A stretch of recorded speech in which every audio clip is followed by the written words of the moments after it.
लाख टके का सवाल ये कि क्या आज की मुलाकात रिश्तों में एक नई गर्माहट लाएगी। हमने पहले भी होता देखा है और कहीं ना कहीं कोई हादसा भी हो जाता है। एक्सीडेंट प्रोन ये रिलेशनशिप है।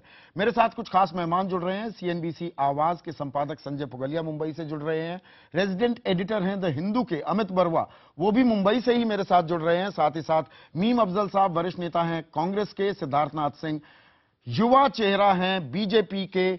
और स्टूडियो में मेरी सहयोगी स्मिता शर्मा मेरे साथ हैं। साथ ही साथ राजीव डोगरा जाने माने राजनयिक हैं, वो मेरे साथ हैं। स्मिता, आज आप पूरे दिन हैदराबाद हाउस में थी, मुलाकात हुई है, हमें कुछ बातें पता लगी, कुछ बातें कही गई, कुछ बातें नहीं कही गई। बिगेस्ट टेक अवे क्या देखती हैं आप आज की इस मुलाकात में? देखिए, जो बिगेस्ट टेक अवे मैं देख रही हूं कि सितंबर 2012 के बाद से कोई उच्च स्तरीय डायलॉग नहीं हुआ है भारत पाकिस्तान के रिश्तों में। वो जो एक तरीके से बर्फ जम गई थी। हालांकि पिछले साल एक भारी मैंडेट के साथ जीत जरूर हुई थी नवाज शरीफ की, लेकिन यूपीए सरकार बिल्कुल अपने वे आउट पर थी।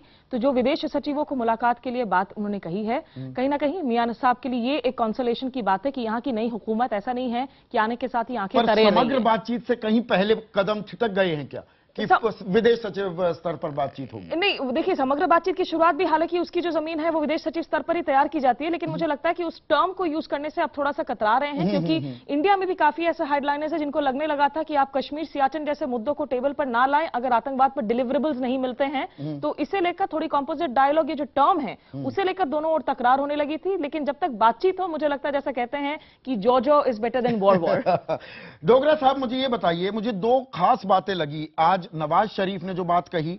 एक तो के वर्ड नहीं आया, नहीं तो होता क्या था कि we are willing to talk on all issues including Kashmir. ये एक तकिया कलाम सा बन गया था पाकिस्तान की ओर से। वो कश्मीर का शब्द नहीं ला रहे हैं, जबकि कहीं ना कहीं आतंकवाद फोर फ्रंट में आता दिखा। क्या मैं ठीक रीड कर रहा हूं या जल्दबाजी होगी ऐसा कहना?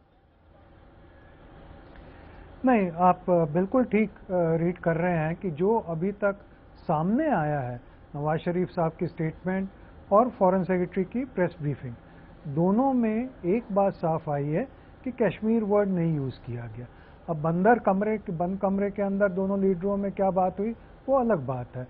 और फॉरेन सेक्रेटरी की ब्रीफिंग में ये भी सामने आया कि मोदी साहब ने टेररिज्म, 26/11, दाऊद इब्राहिम और हाफिज सईद बिल्कुल स्पष्ट शब्दों में उसकी बात की, जो हम इतनी स्पष्ट शब्दों में पहले नहीं करते थे। दूसरी चीज और मैं आपके दर्शकों को बताना चाहता हूं कि थोड़ी सी अटकलें ये लग रही थी कि मोदी साहब ने नवाज शरीफ साहब को तो बुलाया है, पर ये ना हो कि उनका जो स्वेरिंग इन सेरेमनी है उसमें स्पॉटलाइट जो है 50% मोदी साहब के ऊपर हो, 50% नवाज शरीफ साहब के ऊपर हो। हाँ। आपने देखा कि सारी स्पॉटलाइट जो थी वो मोदी साहब के ऊपर ही थी। हाँ। तो एक ये जो एसर्शन है एक नए लीडर की पर्सनालिटी की कि as a leader who is trying to unify SAARC, sending out a message to SAARC and Mauritius, because Mauritius के भी वो नेता थे।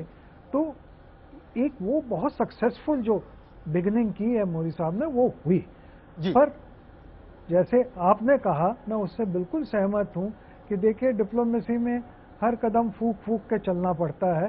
और इंडिया पाकिस्तान की जो एक्सीडेंट प्रोन डिप्लोमेसी और रिलेशनशिप है उसमें तो और भी सावधानी बरतनी पड़ेगी। अमित बरवा, ये बताइए, आप पाकिस्तान को लगातार ट्रैक करते रहे हैं। नवाज शरीफ का ये कहना कि जहां रिश्तों की गाड़ी छूट गई थी अक्टूबर 1999 में लाहौर समझौते को लेकर, वो अब आगे बढ़ाने की जरूरत है, वहीं से इस रिश्ते को एक किक स्टार्ट देंगे, इसके मायने क्या है?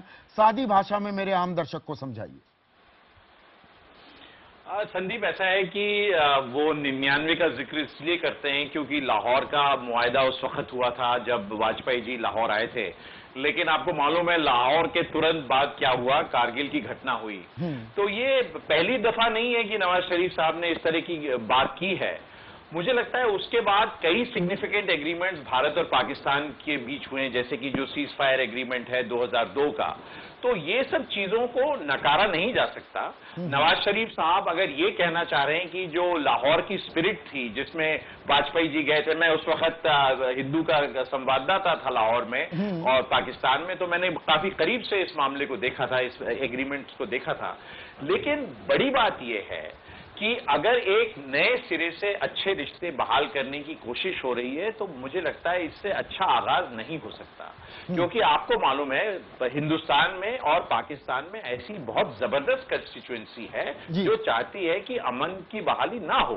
और हमने देखा है कि कई सारी चीजें जिसका जिक्र आज मोदी जी ने किया, उसके पहले प्रधानमंत्री मनमोहन सिंह ने भी किया। नहीं अमित, मैंने लाहौर समझौते कंसर्न्स थे। अमित, मैंने लाहौर समझौते का जिक्र इसलिए किया कि नवाज शरीफ ने जो जनवरी 2004 में एक जो सबसे हिस्टोरिक अग्रीमेंट समझौता भारत के बीच हुआ था, जिसमें परवेज मुशर्रफ ये मानने को तैयार हो गए थे कि भारत की माफ कीजिएगा पाकिस्तान की सरजमीन भारत के खिलाफ किसी भी आतंकवादी गतिविधि के लिए इस्तेमाल नहीं की जाएगी, उस ओर इशारा क्यों नहीं किया? नहीं, क्योंकि वो कभी इस ओर इशारा वो लोग कभी नहीं करते हैं, लेकिन बात पक्की है कि तमाम जो एग्रीमेंट्स हैं भारत और पाकिस्तान के, चाहे वो लाहौर हो, चाहे वो बाद में इस्लामाबाद की एग्रीमेंट्स हो, चाहे वो शिमला का मुआहदा हो, ये सब चीजें country to country, government to government agreements होती हैं। लेकिन नवाज शरीफ साहब को अगर आप देखें तो वो एक पर्सनल अंदाज में अपनी डिप्लोमेसी करते हैं, तो इसमें कोई बुरी बात नहीं है। ये तमाम जो एग्रीमेंट्स है उनको रिस्पेक्ट करने की जरूरत है।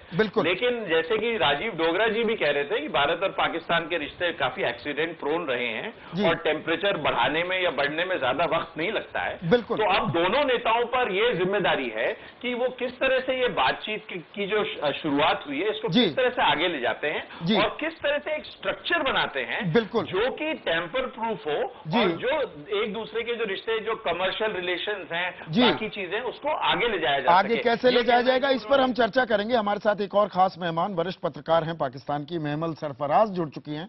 और महमल, भारत में लगातार कवरेज हो रही है, आज जो मुलाकात हुई इसके मायने क्या हैं? पाकिस्तान में इस मुलाकात को, इस बैठक को और उसके बाद नवाज शरीफ की तरफ से जो बयान आया है और हमारी विदेश सचिव ने जो जानकारी दी, पाकिस्तान में कैसे रिसीव किया जा रहा है? देखिए, यहाँ नवाज शरीफ जब उनके इलेक्शन भी हुए थे, थ्रू आउट द कैंपेन उन्होंने बहुत एक प्रो पीस बात की थी और उन्होंने कहा था कि हम इंडिया के साथ ट्रेड भी, तिजारत भी शुरू करेंगे। और उनकी जो कॉन्स्टिट्यूएंसी है, कोर कॉन्स्टिट्यूएंसी, वो चाहती है कि ट्रेड हो, इंडिया के साथ खुले। तो मियां साहब की कमिटमेंट तो जो अमन की है वो तो हर एक को इस चीज का मालूम है।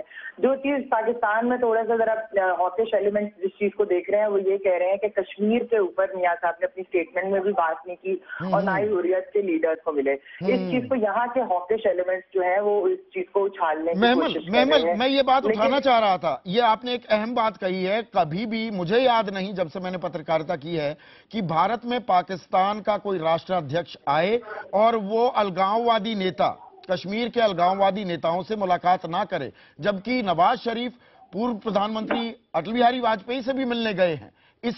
इसको लेकर दिक्कतें पैदा हो रही है क्या पाकिस्तान में?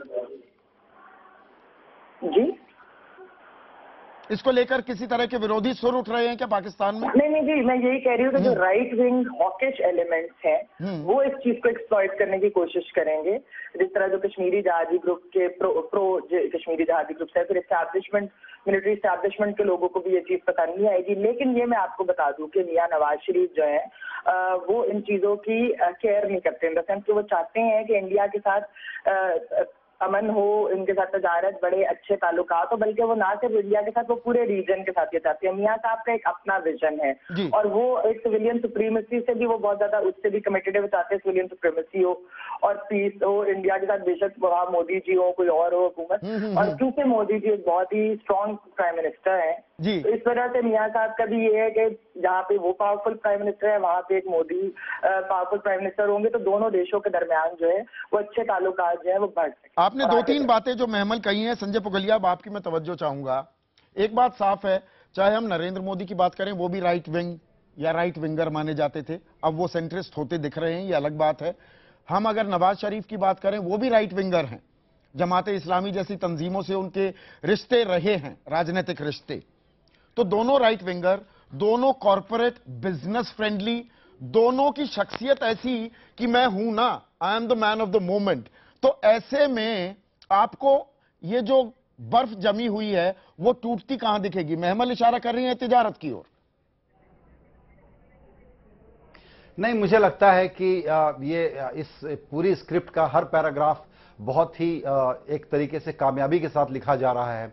जो आप लोगों ने चर्चा की उसमें हाईलाइट यही है कि हुर्रियत के नेताओं से न मिलना, कश्मीर का जिक्र न होना और नरेंद्र मोदी की तरफ से आतंकवाद के खिलाफ डिप्लोमेटिक भाषा में और जर्नलिस्टिक भाषा में हमारे लिए उसका मतलब साफ है कि चेतावनी देना कि आपने जो कमिटमेंट किया था कि पाकिस्तान की सरजमीन से दहशतगर्द सर नहीं उठाएंगे, उसको आप पूरा करिए। सूत्रों के हवाले से हाफिज सईद की बात या दाऊद की बातें छपवाई गई जो कि शायद ऑफिशियली नहीं कही जाती हैं। तो नरेंद्र मोदी ने अपना पैराग्राफ इफेक्टिवली लिखा है और उसका जवाब नवाज शरीफ साहब ने बहुत अच्छे तरीके से दिया है कि वो वापस जाकर के अपने लोगों को कह सकें कि हम लोग वहां से पीस और प्रॉस्पेरिटी के लिए कमिटमेंट करके आए हैं और कारोबार बढ़ाने की जरूरत है। आज की हेडलाइन शायद कारोबार नहीं बनी है, लेकिन मुझे लगता है कि ट्रेड रिलेशंस को नॉर्मलाइज करने की तरफ, इकोनॉमिक कॉपरेशन को बढ़ाने की तरफ कुछ पक्की बड़ी बातें हुई हैं और आने वाले दिनों में होंगी। जब आप दोनों तरफ से कारोबार बढ़ता हुआ देखेंगे, दोनों देशों के बैंक एक दूसरे के देश में खुलते हुए देखेंगे और पावर पर आप सीरियस एग्रीमेंट देखेंगे जिसकी कि पाकिस्तान को बड़ी जरूरत है और भारत उसको खुल करके देना चाहेगा। तो मुझे लगता है कि ये एक तरीके से टर्निंग द पेज वाला मुकाम है इस वक्त भारत और पाकिस्तान के रिश्ते में।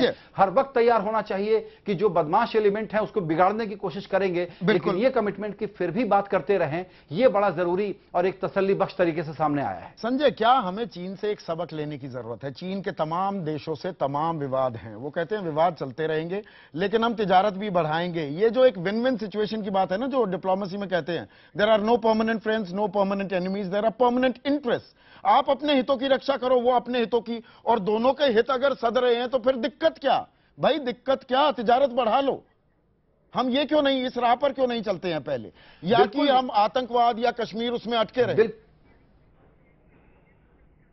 बिल्कुल, मुझे लगता है कि आतंकवाद के ऊपर विजय पाने के लिए दोनों देशों के बीच में गहरे कारोबारी संबंध, जिसकी बड़ी गुंजाइश है, और सिर्फ पाकिस्तान नहीं, सार्क के सारे देशों के साथ बायलैटरल ट्रेड और मल्टीलैटरल फाइनेंसिंग बातें, जैसे कि एक बैंक की बात चल रही है सार्क में, पुरानी बात थी कि एडीबी के तर्ज पर उसको एक्टिवेट किया जाए, ये होगा। तो ये बिल्कुल सही है कि तिजारत जितनी ज्यादा बढ़ेगी बाकी सारी समस्याएं खत्म होगी। इनफैक्ट हमको तो ये लगता है, बहुत लोग कहते थे कि पाकिस्तान की जो जनता है वो शायद अभी तैयार नहीं है इस चीज के लिए, लेकिन अब ये लग रहा है कि पाकिस्तान की जनता भी होप और एस्पिरेशन के लिए इसी तरीके से तैयार है जो भारत ने अभी करवट बदली है और जो देखा है। इसीलिए शायद आप पाकिस्तान की तरफ से जो हम लोगों को आशंका रहती है हमेशा कि फौज और आईएसआई पता ना क्या कर दे, उसके ऊपर एक नया नैरेटिव डेवलप होने के लिए एक अच्छी जमीन तैयार हो रही है। और मुझे लगता है कि आने वाले दिनों में ये बातचीत बढ़ेगी, क्योंकि यह भी साफ हो गया है कि अब नरेंद्र मोदी पाकिस्तान का भी एक सफर जल्दी ही करेंगे।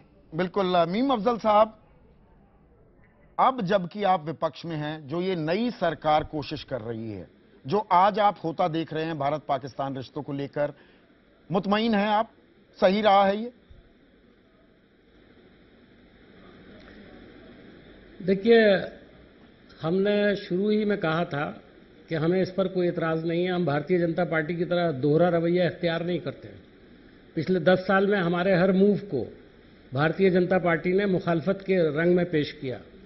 इसमें मैं दोहराना नहीं चाहता हूं, बहुत लंबी बात हो जाएगी, मैं मुख्तसर तरीके पर बात करूंगा।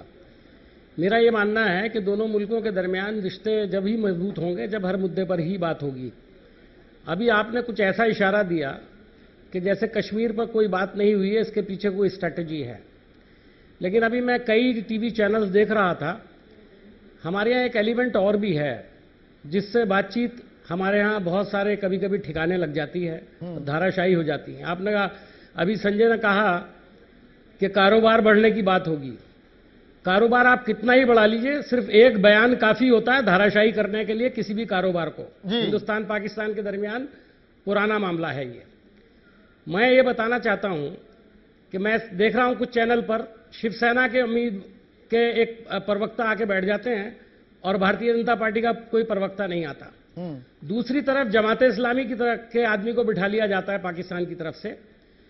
अब जब जमात इस्लामी को आप बिठाएंगे और शिवसेना को इधर से बिठाएंगे तो फिर वो बड़ी मशहूर मिसल है कि फिर दुश्मनों की जरूरत ही क्या है। जब दोस्ती काफी हो हालात को बिगाड़ने के लिए तो फिर शायद दुश्मनों की जरूरत ही नहीं पड़ेगी। आपको ये एक्सपेक्टेशन शायद होगी कि कांग्रेस पार्टी इसके अंदर कुछ ना कुछ कटाक्ष करेगी, कुछ ना नहीं, कुछ कतई नुकसान नहीं, पहुंचाने की कतई कोशिश नहीं। करेगी। मफजल साहब, रोकना लेकिन चाहूंगा, मेरा ख्याल कतई ये कि नहीं। भारतीय जनता हम पार्टी एक जिम्मेदार चैनल है ना, हम इस तरह के एलिमेंट्स को बिठाते हैं। हमारा काम कि कौन खबर क्या देना कर है और कम से कम रिश्ते बेहतर हों। हम बेहतरी की कोशिश में हैं। मैं आपके इस चैनल की सराहना करता हूं कि आपने उसको जरा सा पाक रखा है। मैं भी यहां से बहुत गैर जिम्मेदाराना बातें कर सकता हूं, लेकिन मेरा ख्याल यह है कि मेरे नजदीक मुल्क का इंटरेस्ट सबसे ज्यादा अहम है। मेरी पार्टी, भारतीय जनता पार्टी, मोदी जी, ये सब मेरे लिए कोई इंपॉर्टेंस नहीं रखते। मैं तो वो बात कहूंगा जो मैं समझता हूं मुल्क के इंटरेस्ट में बिल्कुल, जो देश के हित में आप ये बात कह रहे हैं। सिद्धार्थनाथ खुदा सिंह, करे मीम अफजल साहब, अभी आता हूं मैं। सिद्धार्थनाथ सिंह, मुझे ये बताइए, ये एक साहसिक कदम है, इसमें कतई कोई दो राय नहीं है, और ये अनएक्सपेक्टेड भी था नरेंद्र मोदी की तरफ से। लेकिन अब मैं थोड़ा सा यहां एक तीखा सवाल आपसे पूछना चाहूंगा। जब आप इस तरह का साहसिक कदम उठाते हैं, जो नॉन स्टेट एक्टर्स आ जाते हैं प्ले में, या अगर हम पाकिस्तान की बात करें, वहां जो कट्टरपंथी ताकतें हैं, मिलिट्री का जिस तरह का रुख और रवैया रहता है, उसके चलते क्या ये एक बड़ा रिस्क भी है? उस रिस्क को क्या बीजेपी संघ परिवार पूरी तरह से बैक करने को तैयार है नरेंद्र मोदी को? देखिए संदीप जी, इसमें जो आप रिस्क फैक्टर कह रहे हैं, हमने समय समय पे देखा है कि कोशिश हुई है कि हम लोग पीस तक की पहुंचे, अमन शांति की बात भी करें और पहुंचे भी, मगर कहीं ना कहीं कुछ दुर्घटनाएं हो जाती हैं, जो आतंकवादी घटनाएं होती हैं, जो हम लोग को खींच लेती हैं। मगर ये सिलसिला हो सकता आगे भी चले, लेकिन हम लोगों का जो लक्ष्य है, देश का लक्ष्य है, चाहे वो कांग्रेस रहे या बीजेपी रहे, लक्ष्य तो एक ही है कि हमारा अल्टीमेट गोल है पीस नेबरहुड में होनी चाहिए। मगर उसको हम किस प्रकार से अप्रोच करें, शायद कांग्रेस और भारतीय जनता पार्टी की सरकारों में उसमें अंतर है। एक सिंपल मैं अंतर उदाहरण देना चाहता हूं कि हम लोग, आपने भी जिक्र किया, संजय जी ने भी कहा, जनवरी 2004 का, जिसमें पाकिस्तान ने पहली दफे कबूला था कि अपनी सरजमीन से या ऑक्युपाइड, देखिए रेफरेंस वहां पे ये भी आया था, ऑक्युपाइड पाकिस्तानी जमीन पे से हम लोग आतंकवाद फैलाएंगे नहीं भारत के अंदर। उसके बाद एक जो नेक्स्ट स्टेप होना चाहिए था, वो स्टेप था कि पाकिस्तान का इंटेंट सरकार का, क्योंकि वहां पे नॉन स्टेट एक्टर की बड़ी बातें होती हैं और हम लोग भी समझते हैं, जो भी सरकार में है या ऑपोजिशन में, वो समझते हैं वहां की तकलीफें, मगर वहां पर सरकार का क्या इंटेंट है, वो हम लोगों ने कहा था जॉइंट एंटी टेरर मैकेनिज्म, वो हम आगे नहीं बढ़ पाए उस पे, पाकिस्तान उसको फुलफिल नहीं कर पाया। जब वो फुलफिल नहीं कर पाया तो शर्म अल शेख में हमने यू टर्न ले लिया, जिसकी हम लोग ने निंदा करी हमेशा और आज भी उस पे होल्ड है। तो ये जो इंटेंट है, हाथ मिलाना अच्छा है, फोटो ऑफ करना अच्छा है, पहल अच्छी है, एक डिप्लोमेटिक कूव है और सब चीजें हैं। हम लोग को जो शब्दों का इस्तेमाल करना चाहिए। मेरा सवाल बड़ा सीधा था सिद्धार्थ, मेरा सवाल बड़ा सीधा था, मुझे ब्रेक भी लेना होगा, उसके बाद आपको आगे भी जाना है। एक छोटा सा मैं आपसे जवाब चाहूंगा। देखिए, एक मिनट, अच्छा आप रुकेंगे तो बहुत अच्छा है, पर एक सवाल ब्रेक में जाने से पहले, वो ये सिद्धार्थ कि आप 10 साल से देश को, दुनिया को ये बताते फिर रहे थे और कांग्रेस को घेर रहे थे कि आतंकवाद और बातचीत साथ साथ नहीं चल सकते हैं। मैं इसे साहसिक कदम इसलिए कह रहा हूं कि फर्ज कीजिए, खुदा ना करे, भगवान ना करे कि इस तरह की कोई घटना पेश आ जाती है, तो कहीं कदम पीछे तो नहीं खींच लोगे, इस साहसिक कदम को बैक ट्रैक तो नहीं कर जाओगे?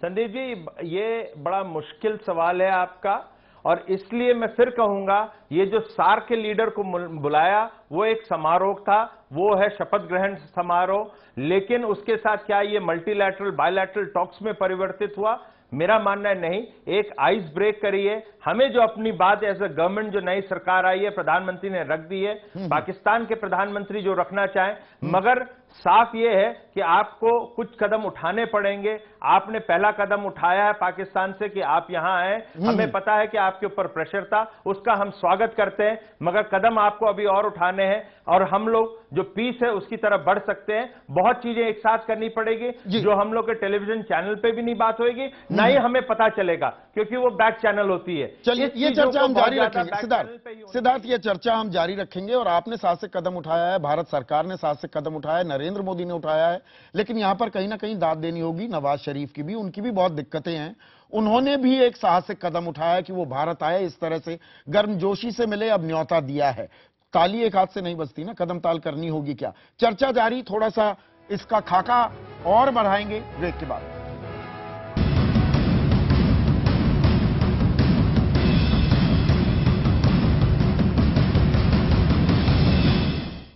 तो प्रधानमंत्री नरेंद्र मोदी ने आज पाकिस्तान के प्रधानमंत्री नवाज शरीफ से मुलाकात की। इस पर हम लगातार चर्चा कर रहे हैं, लेकिन इससे भी एक बड़ी खबर, मेरी नजर में बड़ी खबर, आज जो सार्क देशों के राष्ट्राध्यक्षों से मिले हैं नरेंद्र मोदी, वो खबर कहीं छिप गई। नरेंद्र मोदी और नवाज शरीफ की मुलाकात में इसके मायने क्या हैं? क्या हमारी विदेश नीति में एक कोई नुआंस आ रहा है? पड़ोस पर जो तवज्जो दी जा रही है। मेरी सहयोगी स्मिता शर्मा लगातार इन बैठकों के दौर को कवर कर रही थी। हमारे साथ राजीव डोगरा हैं, जाने माने राजनयिक, सिद्धार्थनाथ सिंह बीजेपी के युवा चेहरा, मीम अफजल साहब कांग्रेस के वरिष्ठ नेता हमारे साथ लगातार बने हुए हैं। स्मिता, विदेश नीति में कुछ बदलाव है या दरअसल पिछले कुछ सालों में मैंने कम से कम ऐसा महसूस किया कि कुछ अमेरिकन फैसिनेशन हो गई थी कि अमेरिका से, बिग ब्रदर से हाथ मिला लिया तो विदेश नीति हमारी सफल हो गई और पड़ोस को हमने कहीं निगलेक्ट कर दिया। वो कॉस्ट करेक्शन हो रही है क्या? नहीं, मैं पूरी तरह से इत्तेफाक नहीं रखती संदीप आपके साथ में, क्योंकि जहां तक परमाणु डील का सवाल है, मुझे लगता है कि उसने भारत को कहीं ना कहीं एक दूसरे क्लब पर पहुंचाने में मदद की थी। परमाणु डील की एक बहुत ज्यादा अहमियत थी और वो निश्चित रूप से भारत की विदेश नीति का एक कॉर्नरस्टोन एक तरीके से कहलाया जाएगा। इसीलिए अमेरिकी जो ऑब्सेशन था वो जरूरी था उस वक्त, लेकिन ओबामा के शासनकाल में हमने देखा कि वो जो एक हम इंतुजियाज्म की बात करते हैं वो स्लो डाउन होता हुआ नजर आया। मैं थोड़ा सा अगर रिफ्रेज करूं स्मिता, शायद एक दिक्कत ये भी थी, करना भी चाह रही हो सरकार, पड़ोसी मुल्कों से अच्छे संबंध बनाने की कोशिश करना चाह रही हो। गठबंधन की मजबूरी, दरअसल गठबंधन की मजबूरी थी। इस ममता ने कह दिया तीसरा समझौता होने के कगार पर नहीं होने दूंगी। इसे मैं बिल्कुल डिफरेंस के तौर पर देख रही हूं कि एक ममता बनर्जी जो कि प्रधानमंत्री के मतलब बांग्लादेश के लिए टेक ऑफ होते होते कहती है कि भाई मैं आपके साथ नहीं आ रही हूं। तीसरा जल समझौता होते होते रह जाता है, लैंड बाउंड्री एग्रीमेंट। लेकिन उसमें भी देखिए बांग्लादेश के जो हाई कमिश्नर हैं तारिक अजीम, उन्होंने बाकायदा जाकर नरेंद्र मोदी से मुलाकात की थी, फिर भी लैंड बाउंड्री एग्रीमेंट को लेकर बहुत ज्यादा सॉलिड जो है सब्सटैंशियल सपोर्ट उस वक्त विपक्षी बीजेपी से हासिल नहीं हुआ था।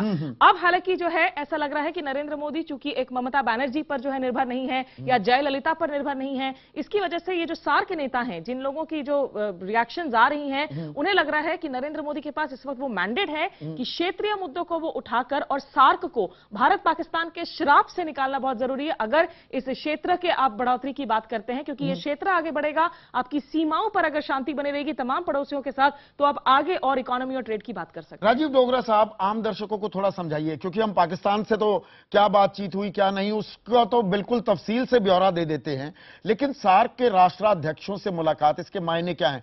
मालदीव्स सामरिक दृष्टिकोण से बहुत महत्वपूर्ण है।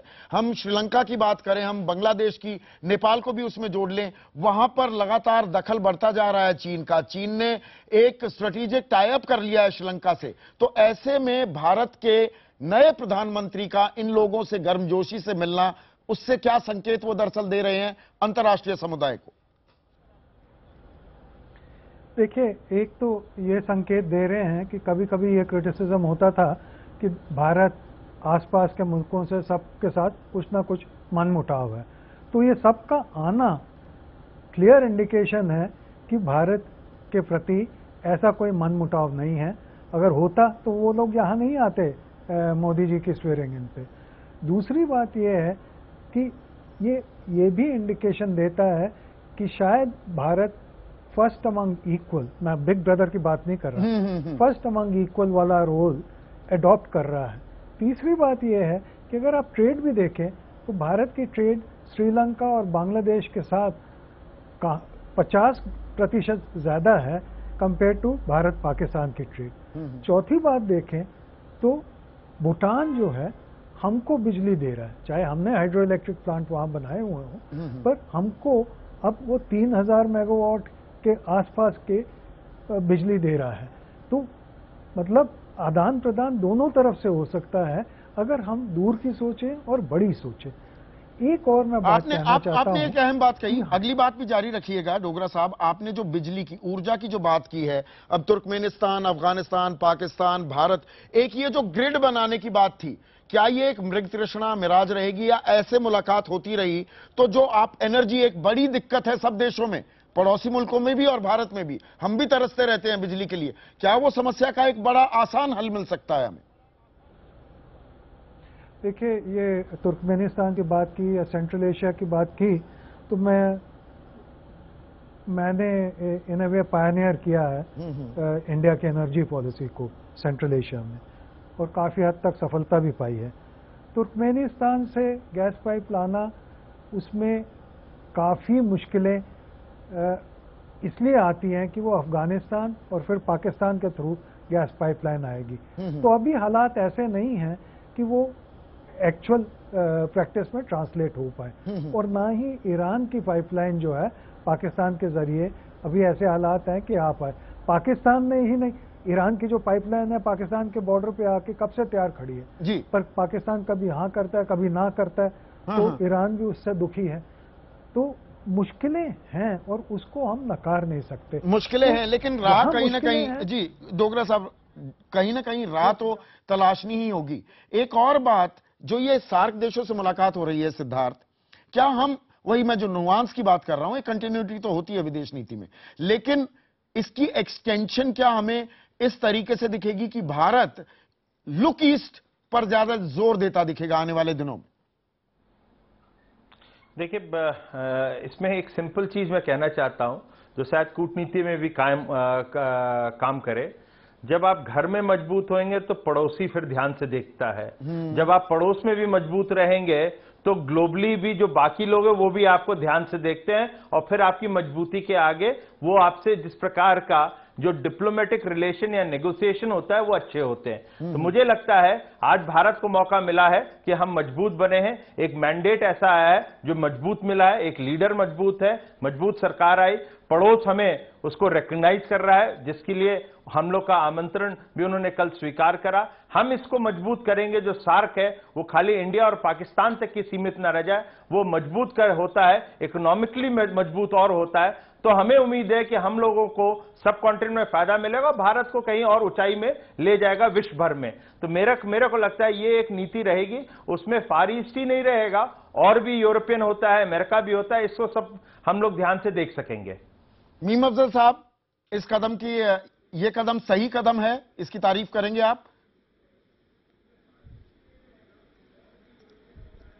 देखिए, हमारा ये मानना है कि हर वो कदम जो दोस्ती की तरफ जाता हो उसकी सराहना होनी चाहिए, लेकिन हमें कॉशन रखना है। डोगरा साहब यहाँ बहुत ही सीनियर डिप्लोमेट रहे हैं, उन्होंने आपका भी अच्छा खासा। मीम अफजल साहब, एक माफी चाहूंगा मैं दर्शकों को। मीम अफजल साहब, मैं आपसे माफी चाहूंगा और दर्शकों को ये बताना चाहूंगा कि आप सिर्फ राजनेता नहीं है, आप भी राजनयिक हैं, डिप्लोमेसी में आपका भी अच्छा खासा दखल रहा है। ये बात मैंने दर्शकों को नहीं बताई। मैं वही बता रहा था कि 16 साल से ये टैपी, पहले टैप था, Turkmenistan, Afghanistan, Pakistan gas pipeline. ये मैं जब वहां 2007 में गया, उसके बाद ही इसको मैंने दोबारा से शुरू किया, और आपकी दुआ से मैं ये कह सकता हूं कि उन 3 सालों में मैंने ही इसको फाइनल किया। और हमारे देश के अंदर बहुत सारे कंसर्न थे इसको लेकर के, उनको भी दूर करने का काम किया। अफगानिस्तान के जो कंसर्न थे उसको भी, पाकिस्तान के भी, और सबसे बढ़कर के तुर्कमेनिस्तान के भी। मैं उसकी तफसील यहां पर नहीं बता सकता हूं, लेकिन मुझे ये शरफ हासिल है कि ये मुआहदा जो हुआ, जिसमें 1800 किलोमीटर लंबी गैस पाइपलाइन डलनी है, और भारत की एक बड़ी जरूरत इससे गैस की पूरी होगी, और जितना हमारी जरूरत है उससे भी ज्यादा पाकिस्तान को इसका फायदा पहुंच रहा है, इसलिए कि उतनी ही क्वांटिटी गैस की पाकिस्तान भी ले रहा है। 14 बिलियन क्यूबिक मीटर और 14 बिलियन क्यूबिक मीटर हम, और 4 बिलियन क्यूबिक मीटर अफगानिस्तान। तो ये एक बड़ा अहम चीज है। हमारे यहाँ एनर्जी रिसोर्सेज के ऊपर पहले बहुत उतनी तवज्जो नहीं दी गई है, लेकिन मेरा ये मानना है, और मैंने ये बात कही थी कि अगर हम 5-7 साल के बाद अगर दुनिया में गैस ढूंढने जाएंगे तो आपको 2-4 सिलेंडर गैस भी नहीं मिलेगी जी। और कहां इतनी बड़ी पाइपलाइन से हम 14 बिलियन क्यूबिक मीटर का एक इंतजाम कर रहे हैं। तो डोगरा साहब इसके बारे में एक्सपर्ट हैं। इससे पहले मैं अंगोला में रहा, वहां भी मैंने ऑयल सेक्टर के लिए कुछ थोड़ा बहुत काम किया, थोड़ी सी खिदमत है देश के लिए। जो मैं यहाँ आपने जिक्र किया उसको, तो मैं तो, मेरी तो ख्वाब है कि चाहे कोई भी सरकार आए, भारत का फायदा होना चाहिए। और मैं समझता हूं कि भारत का जो फायदा है और भारत का जो इंटरेस्ट है वो सबसे सुप्रीम है।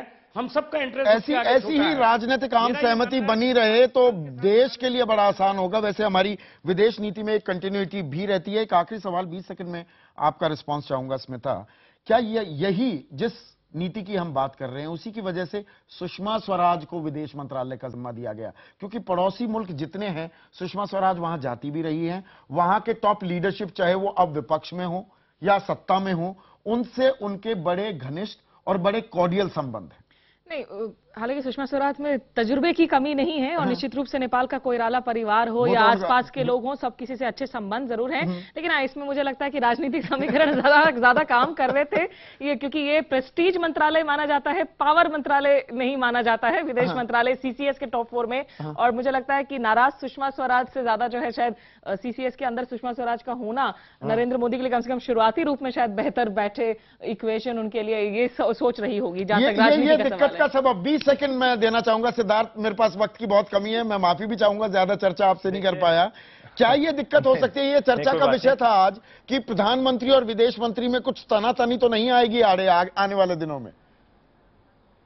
देखिए स्मिता जी जो हैं वो हम लोग को बहुत कवर कर चुकी हैं और उनको प्रश्न घुमाने की आदत भी है, इसलिए मैं उसको ज्यादा नहीं उस पर टिप्पणी करूंगा, मगर इतना जरूर कहूंगा कि उनकी काबिलियत देखते हुए सुषमा जी को ये जगह दी गई है और उसका लाभ भारत को भी मिलेगा और भारतीय जनता पार्टी और इस मोदी जी की सरकार को भी मिलेगा। इसलिए बहुत अच्छा उनकी नियुक्ति करी गई है, अच्छी नियुक्ति करी गई है और हम लोगों को इससे लाभ मिलने वाला है। चलिए, देश को लाभ हो, राजनीतिक लाभ किसे मिले क्या मिले उससे हमें फर्क नहीं पड़ता, देश का लाभ जरूर होना चाहिए। सिद्धार्थनाथ सिंह, मीम अफजल साहब, राजीव डोगरा जी, स्मिता, आपका बहुत बहुत शुक्रिया। एक छोटा सा ब्रेक लेंगे, ब्रेक के बाद भी चर्चा जो है वो तो मैंने खत्म कर दी, लेकिन खबरों का सिलसिला जारी है।